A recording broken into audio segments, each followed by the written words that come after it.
청취자 여러분 안녕하십니까?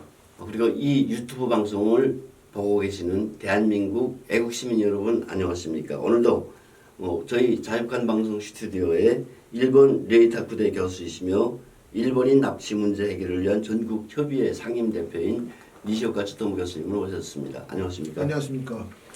예, 오늘은 납치 문제와는 조금 다른 문제를 가지고 좀 말씀을 나누려고 합니다.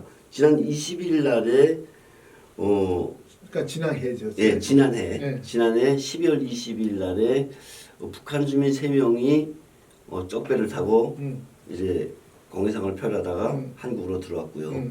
이걸 한국 정부가 발견을 해서 이틀 만에 북한으로 돌려보낸 사건. 그래서 여기에 일본 자위대의 이제 그 비행기가 공군기가 나와서 이제 소위 한국군과 레이더 조준 이런 문제를 가지고 오늘까지도 그 문제가 얘기가 되고 있어요.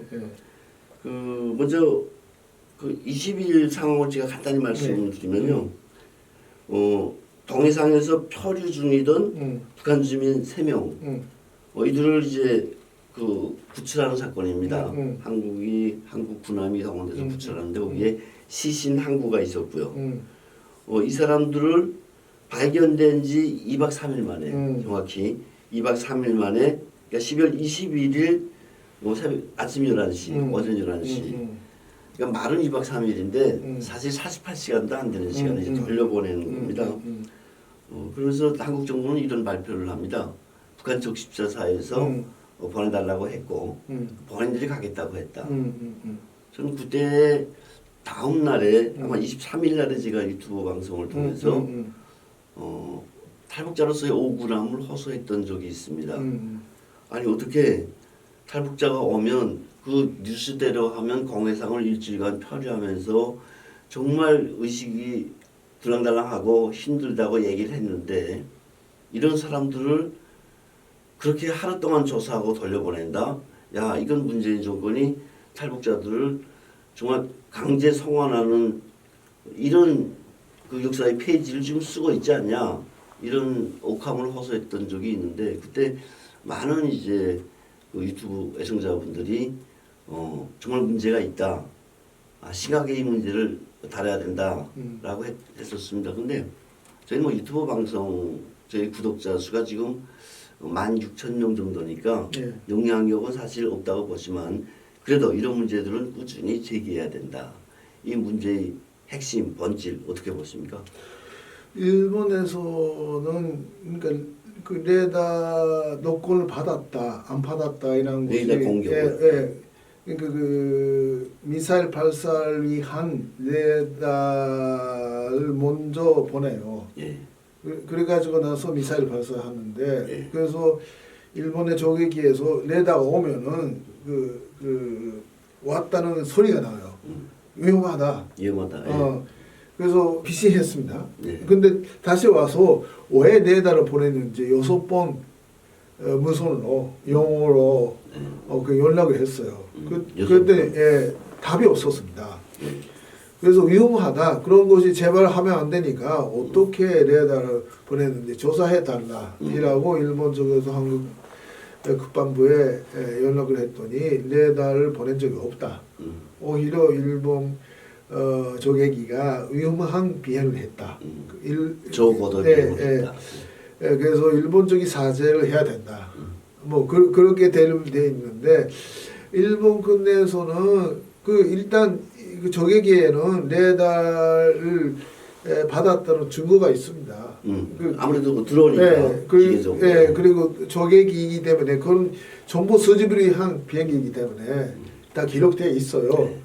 그걸 공개하면 오히려 한국의 레이더의 주파수가 공개되니까 그거는 그 한일이 동맹 관계에 의해서 좋은 것이 아니기 때문에 공개 안 하고 있는 뿐인데 그것보다 왜 세 사람을 이틀 만에 보내는지 그러면 도대체 그 세 사람이라는 사람이 어떤 사람이었는지 그리고 한국 근함하고 해양 경찰이 와 있었습니다. 그런데 그 목조 선라면은 보통 무선기가 없죠. 무선기가 없죠. 목조선에. 그럼 위치를 어떻게 한국 해군하고 해상 경찰이 알아냈고 그게 그 수역이 일본의 경제 수역입니다. 그래서 일본 경제 수역이니까 자위대는 감시할 수밖에 없죠. 북한의 잠시만요. 그 수역이 일본 수역인 한국 해역이 아니고 아닙니다. 경제 수역 일본 경제 수역입니다. 오징어 오장이에요. 예. 그래서 북한 오선들이 불법 조업을 많이 해왔어요. 그 지역에서. 그래서 그 감시를 많이 하죠. 예. 근데 그 북한 선박이 있으면은 그 사진도 찍어야 되고 뭘 하고 있는지 알아야 되고 하는 건데 어쨌든 그 SOS 신호가 나오면은 일본에서 구조하러 나갑니다. 예. 근데 그게 SOS를 받지 못했어요 일본 쪽에서. 그런데 한국은 해군랑 해상경찰랑 갔다. 예. 그 한국 쪽 발표하면은 그 오선에서 구조를 요청했다. 요청에 따라서 갔다 이라고 발표했는데 그럼 어떤 방법으로 요청을 했는지 이런 문제가 그럼 제기되네요. 저도 사실 좀 많은 게 궁금했었는데 네. 일본 초계기는 그럼 거기에 일본 수역이기 때문에 떠 있었던 겁니까? 그러니까 그게 조개기는 대잠수함 조개기예요. 네. 그래서 그 조개로 합니다. 매일 돈다. 예. 그리고 지금 일본 경제 수역이기 때문에 불법 조업을 하는 배가 있으면은 또 그거에 대해서 사진도 찍고 하죠. 자, 그럼 두 번째 의문입니다. 한국 군함은 왜 갔죠? 제가 오히려 묻고 싶습니다. 거기에 왜 나타났죠? 한국 군함은? 글쎄요, 그 독도 주변에서 군사훈련을 했다, 그 배였다라는 정보가 있는데, 근데 독도하고 좀 떨어져 있어요. 네. 그래서 우연히 거기를 지날 수는 없어요. 그 함이 일본 경제 수역까지 올 필요가 없잖아요. 그렇죠. 예. 상식적으로 그렇죠. 저기 자료 화면을 못 띄워드려서 유감인데 한국 해상경찰도 가 있었나요? 네, 있었습니다. 그거 진짜 이상하네요. 저는 이 질문을 왜 구조 요청을 어떻게 받고 한국 군함과 해상경찰이 그 지역에 갔을까? 일단 이 질문을 먼저 드리고 싶습니다. 유추할 수 있는 게 사실은 이런 거죠. 한국에 그런 목조선, 꽁어보트 이런 무선기 절대 없어요. 보낼 수가 없어요. 네. 근데 만약 한국 군함이 갔다, 해상경찰이 갔다 그 지역에 이거는 북한으로부터 구조 신호를 받은 게 아닌가. 이렇게 되면 북한이 만약 김정은 정권이 만약 이 사람들 좀 잡아서 보내라, 돌려보내달라라는 신호가 왔었다면 그러면 한국 군함이 그 지역에 출몰할 수 있지 않았을까, 가지 않았을까. 아니 저는 그 펜타곤 탈북자들이 꽤 많은데 저렇게 요란하게 될 거는 구조는 처음 봤어요. 제가 이런 이야기를 생각이 났어요. 그 안면진 씨라는 노동당 그 작전부 권자군한테 줬던 이야기인데 여코단 미군에 대해서 네. 처음으로 이제 증언한 분이죠. 이만철 씨라고 그 전진에서 가족이 배 타고 이사를 해왔던 사람이 배 타고 일본을 거쳐서 한국에 방문했죠. 그때 김정일이가 잡아라면을 했대요. 그래가지고 전진 연락소에 있는 권장원들한테 권장선으로 잡아오라고 면을 했습니다. 그 이야기를 선배들한테 들었대요. 그런데 파도가 너무 심해서 김정일이가 그 권장원들의 아까운 인재다. 그래서 작전을 중지하라고 했답니다. 그 에피소드는 선배들이 김정은 동지가 우리를 이렇게끔 사랑하고 있다. 이라는 자랑거리로 후배들한테 하는 이야기래요. 어쨌든 그게 사실이라면은 그때는 그 권장기관에다가 잡아오라고 했다. 이번에는 누구한테 잡아오라고 했는지라는 의문이 가죠. 의문이 그 사실이라면 이거 큰일이에요. 김정은이가 소위 그 남북 한라인 했다 그러지 않습니까? 한라인을 했는데 뭐 사실 만나는 게 다 안 이루어지고 뭐 김정은이 온다고 했다고도 안 되고 그거 알아보는 거 못 알아보고 그 한라인 왜 가동하냐 어떻게 왜 만들었냐 하는 소리도 많이 나왔었는데 자 이거 소위 그 한라인을 통해서 보내달라. 그러면 문재인 정권이 아 이거 나 같으면 보내줄 것 같아. 나 같으면 야 이거 보내야 되겠구나 장군님께서 말씀하셨는데 라고 할 것 같은데 자 그- 그걸 배탄 사람이 예. 김이었던 사람일까요? 그래서 레달 보낸 이유에 대해서 조갑제도 특검에서 이렇게 나왔어요. 마치 우리 해군이 일본의 적외기가 보아서는 안 될 장면을 연재한 것은 아닌가 하는 의심을 들게 만든다. 일본 청해기가 대한민국 군함이 활동하는 걸 봐서는 안 될 장면이 나온 게 아니냐. 그 생각도 아주 적절한 지적 같은데. 그래서 일본 적외기가 왔으니까 위험하지만은 나가라. 가라. 지금 일본 해협이지만 나가라. 어떻게 보면 소위 말하는 그 위협 사격 비슷한 거네요. 그 레이더 쐈으면 그다음에 원래대로 하면 쏴야 되나 미사일 쏴야 되잖아요. 그러니까 쏘기를 위한 거 아니죠. 네. 물론 쏘지는 않았지만은 그러나 경보가 올렸어요. 거기서 비행기 안에서. 자 그러면 한국 국방부 입장을 좀 대보겠어요. 네. 제가 지금 잠깐은. 그럼 한국 국방부에 제가 아마 한국 국방부 장관이라면 일본을 향해서 이런 말을 하고 싶어요. 아니 우리가 안 했는데 너 왜 자꾸 했다고 그러냐.